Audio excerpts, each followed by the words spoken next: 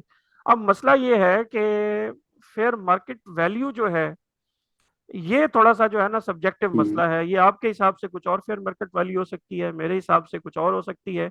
दूसरा सबसे बड़ा मसला सर इसमें जो मुझे आता है वो ये होता है कि आपको पता है कि 5 ईयर के बाद अगर आपकी असेसमेंट होती है, जो कि इफेक्टिवली 6 ईयर हो जाते हैं, तो अगर उसके बाद आपका ये ठीक है। 4 साल या 5 साल के बाद एक केस ओपन होता है, तो जाहिर है वो जो आपने कंसिडरेशन ली हुई है वो तो 5 साल पहले की है। तो ऐसा कोई ठीक पिन है। पॉइंट नहीं हम कर सकते या कोई डॉक्यूमेंट नहीं जो हमें ये साबित करे कि हाँ यार ये उस वक्त की फेयर मार्केट वैल्यू थी। दूसरा, आपको पता ही है हमारे जो एफबीआर के ऑफिसर्स हैं, फिर उनकी फेयर मार्केट वैल्यू भी अपने हिसाब से चलती है। तो क्या यहाँ पे कोई स्टैंडर्डाइजेशन नहीं होनी चाहिए थी?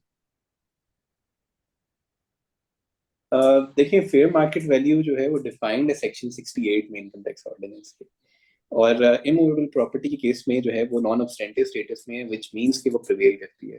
और वो नॉन ऑब्स्टेंटिव स्टेटस है to the FBR notified value, उसको, या जो डीसी वैल्यू है। ठीक है। जहाँ एफबीआर नोटिफाइड वैल्यू है वो प्रिवेल करेंगी, जहाँ वो नहीं है तो फिर डीसी वैल्यू है। उसके अलावा अगर हम रूल्स को पढ़े, इनकम टैक्स रूल्स में भी फेयर मार्केट वैल्यू को जो है वो यानी कि मेथडोलॉजी प्रिस्क्राइब किया हुआ है। तो अगर वो इन सब को हम read these provisions all together, तो बेसिकली जो तो कॉस्ट ऑफ एसेट है, यानी it's a higher of situation के जो एक्चुअल कॉस्ट ऑफ एसेट है वो, या फिर जो कि आपने डिक्लेयर किया हुआ है, या फिर जो फेयर वैल्यू एफबीआर ने नोटिफाई किया हुआ है या डीसी वैल्यू है, इन दोनों में से जो भी हायर वैल्यू होगी वो बेसिकली आपकी फेयर वैल्यू डिटरमिन की जाएगी। नहीं, लेकिन सर इसमें आप मसला ये है ना कि आप क्या समझते हैं, अगर स्टैंडर्डाइजेशन एक दे दी जाती जबकि आपके सारे मेट्रोपॉलिटन देखिए, सिटीज के रेट्स अवेलेबल स्टैंडर्डाइजेशन थे। स्टैंडर्डाइजेशन तो है ही, क्योंकि एफबीआर ने नोटिफाई किए हैं रेट्स। ठीक है। और वो अवेलेबल है सबके लिए। और ये डिक्लेरेशन हर किसी ने अपनी खुद ही करनी है अंडर सेक्शन 7। ठीक है। तो what essentially needs to be done is कि जब आप डिक्लेरेशन कर रहे होंगे तो या तो आप अपनी जो कॉस्ट आपने डिक्लेयर की हुई कॉस्ट ऑफ एसेट वो लेंगे, अगर वो हायर है, या फिर आप जो है वो एफ बी आर नोटिफाइड जो वैल्यू है वो लेंगे। जो भी इनमें से जो भी हायर होगी वो वाली वैल्यू आप लेके जाएंगे और उसके ऊपर जो है वो टैक्स देंगे, जो कि एसेंशली या इफेक्टिवली 1% है फेयर वैल्यू का। सही, सही। तो इसका मतलब है, मेरा तो पॉइंट ये था कि अगर यार एफबीआर एक्सप्रेसिवली अपने बाय लॉज के अंदर ये बता देती कि रेट्स जो हैं वो वही हैं, मिस से मिनिमम, ये इससे बियॉन्ड आप नहीं जा सकते, क्योंकि अबव जो है वो तो ये मसला। ऑलरेडी ये लॉ जो है ऑलरेडी इसी तरीके से ही एम्बेडेड है। अगर आप सेक्शन 68 देखेंगे तो हम्म। आपको क्लैरिटी मिल जाएगी। उसके अंदर सेक्शन 68 में जो है प्रिवेल करती है जो एफपीआर नोटिफाइड वैल्यू है वो फेयर वैल्यू जो। और आप अगर वो रूल्स भी देखें तो उसमें है कि यानी कि हायर ऑफ वैल्यू होती है या तो एक्चुअल कॉस्ट जो आपने डिक्लेयर की हुई है या फिर जो है फेयर वैल्यू जो डिटरमिन हो रही है। तो वो इनका जो है वो इनके जो रिजल्ट है वो उसके तहत फेयर वैल्यू डिटरमिन होगी। सही, सही। अच्छा, दूसरा मुझे ये बताएं कि ये जो बिजनेस वाली प्रॉपर्टी है, और जो आपसे मेरी डिस्कशन हो रही थी कि बिल्डर और डेवलपर के लिए भी उन्होंने कुछ कंडीशंस लगाई हैं, उसके हवाले से थोड़ा सा बताइएगा कि जिस प्रॉपर्टी के ऊपर आप बिजनेस कर रहे हैं, और उसके हवाले से थोड़ा सा।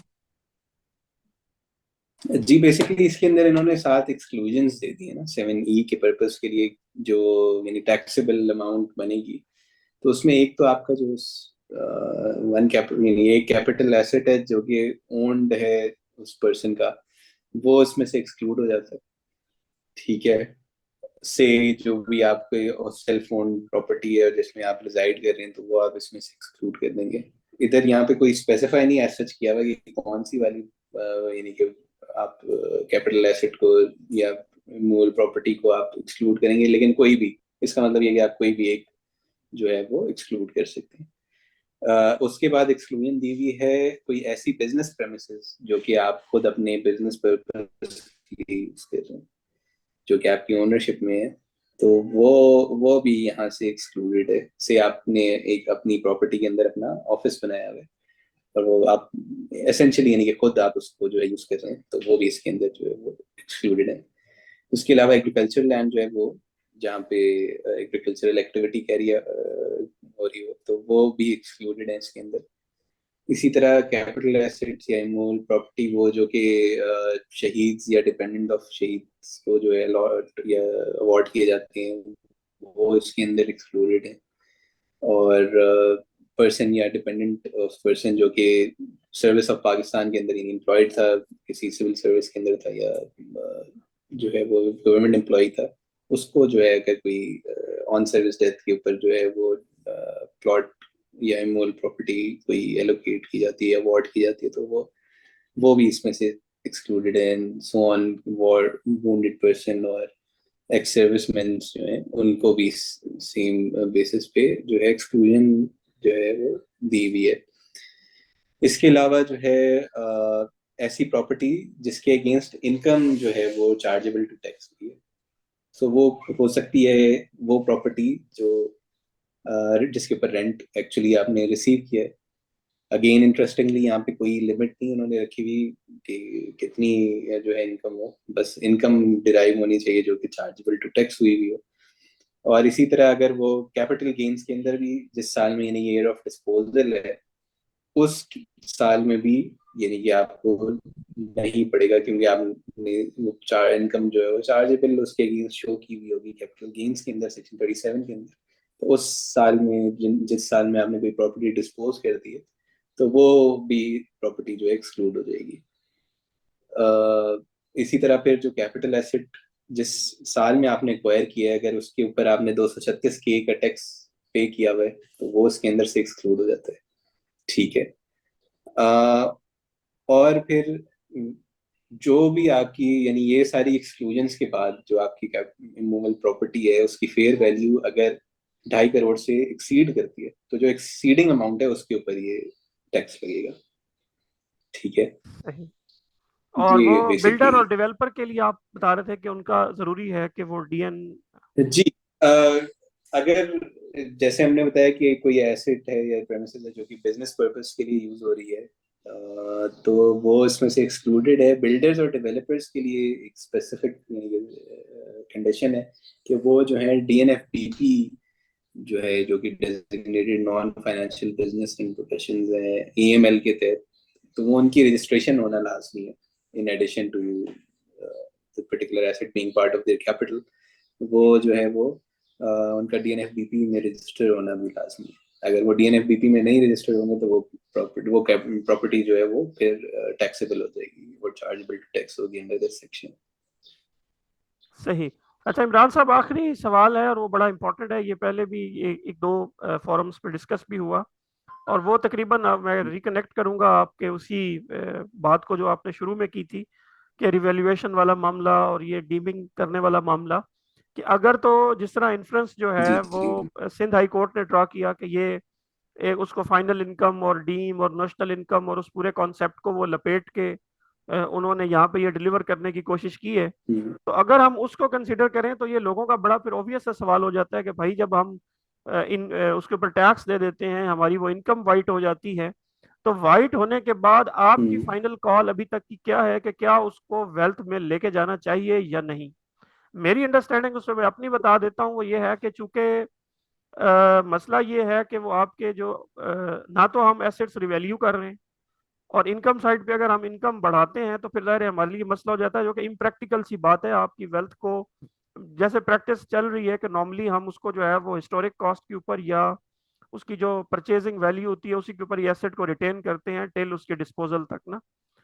लेकिन अब जी जी जो एग्री। जो जो कोर्ट कह रही है अगर आप उसकी तरफ जाएं तो इसका मतलब ये है कि जितना आप टैक्स देखें उस हिसाब से आप अपने या तो एसेट वैल्यू कर लेंगे। अब अगर एसेट रिवैल्यू सर हम करते रहते हैं हर साल में, तो इसका मतलब है कि एंड ऑफ द 3-4 ईयर्स वो तो उसके ऊपर कोई कैपिटल गेन बनेगा ही नहीं, क्योंकि आपका एसेट हर साल ऊपर की तरफ जा रहा है। तो ए साइड से अगर आप 1% टैक्स ले भी हम्म, रहे हैं, लेकिन गवर्नमेंट उधर कैपिटल गेन के ऊपर काफी सारा टैक्स लॉस भी उसी एसेट के ऊपर जो है वो गवर्नमेंट को माइट भी वो बियर करना पड़ सकता है। तो इस पूरे सिनारियो को आप कैसे ऐसे ही। देखते हैं कि क्या उसको फिर वेल्थ में हम ले जाएं ना ले जाएं, वेट करें फाइनल, या क्या उस पर आपकी क्या कॉल है। देखिए, अगर मैं एसेंशियली अपनी रिटर्न देखता हूँ तो इनकम मैं वही ट्रांसलेट करके अपनी वेल्थ में फॉर पर्पस ऑफ रिकंसिलिएशन लेके आता हूँ, जो मैंने अपनी इनकम टैक्स रिटर्न में डिक्लेयर की हुई होती है। चाहे वो एफटीआर की हो, या जो है वो जो इनकम सब्जेक्ट टू सब यानी सेपरेट ब्लॉक ऑफ इनकम होती है वो, या जो नॉर्मल टैक्स रिजीम के अंदर इनकम होती है, वो सारी की सारी मेरी रिकंसिलिएशन पर्पस के लिए जो है वो इनकम टैक्स रिटर्न के अंदर वेल्थ स्टेटमेंट के अंदअंदर रिकंसिलिएशन में आ जाती है। अब जब वो मैं लेके आता हूँ तो फिर एक क्वेश्चन होता है कि उसके अगेंस्ट ज़ाहिर है एक एसेट जो है वो अप्रेज होगा, या वो जो है उसमें इंक्रीज आएगा। तो ये एक क्वेश्चन है। और जैसे कि हमने पहले डिस्कस किया था कि अगर वो इनकम हम लेके आते हैं तो फिर एसेंशियली बेसिकली यानी कि हम रीवैल्यू कर रहे हैं अपने एसेट को अपवर्ड्स।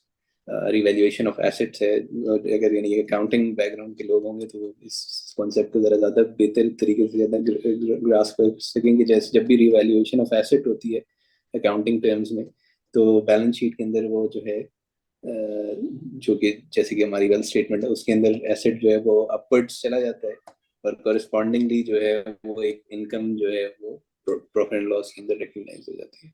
तो जब हम इनकम रिकग्नाइज कर रहे हैं तो कॉरेस्पॉन्डिंगली जो है वो बैलेंस शीट में एसेट को भी जो है फिर रीवैल्यू करें।